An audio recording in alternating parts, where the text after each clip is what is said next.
Melihat saat ini pula dikatakan bahwa Putri itu dikatakan juga sebagai salah satu, meskipun bukan dikatakan sebagai fokus utamanya dalam hal ini adalah Ferdy Sambo kemarin, namun di sini bisa dikatakan berkontribusi Putri Chandrawati. Menurut Anda akan seperti apa hal yang memberatkan Putri di sini, Pak Heri?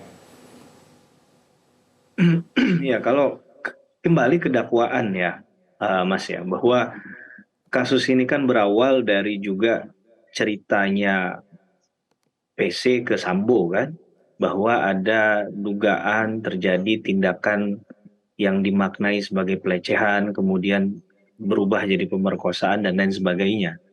Nah, ini kan jadi persoalannya intinya di situ. Kemudian ada rangkaian peristiwa lain sampai pada pasca kejadian terbunuhnya almarhum Brigadir Joshua, yaitu hilangnya barang bukti CCTV dan lain sebagainya.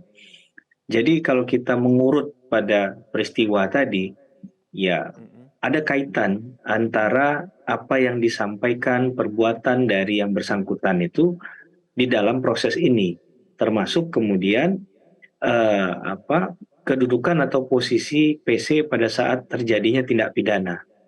Nah, ini kan yang penting untuk digali oleh jaksa penuntut umum kemarin dan tinggal kemudian disampaikan di surat tuntutan. Sekali lagi, kita nggak bisa mengada-ada, kita nggak bisa membuat skenario baru dari kasus ini.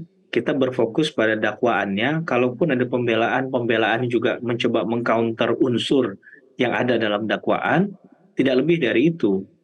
Sehingga kalau jadi kuasa hukum tidak perlu menyoal JC seseorang, begitu ya, tidak perlu untuk membuktikan orang yang sudah meninggal itu pernah ke klub malam dan lain sebagainya. Itu sia-sia menurut saya. Jadi kalau jadi kuasa hukumnya Ibu PC, tinggal menjelaskan sejauh mana batas pengetahuan yang ataupun tindakan yang dilakukan PC pada saat kejadian.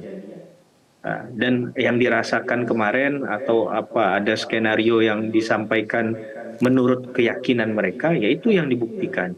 Sehingga itu bisa membantah secara logika hukum dengan tepat apa yang disampaikan oleh jaksa penuntut umum.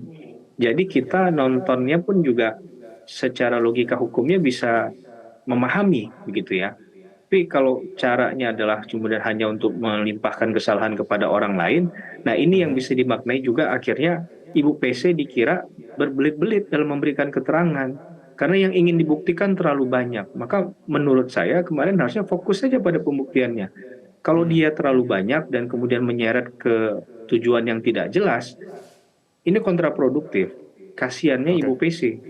Karena dalam hal ini pembelaannya jadi arahnya nggak jelas ini.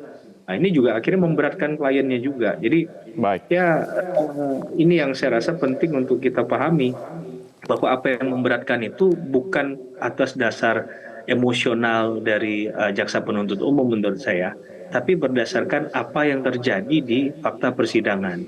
Maka dari awal kan keterbukaan, kejujuran, itu perlu untuk kemudian disampaikan.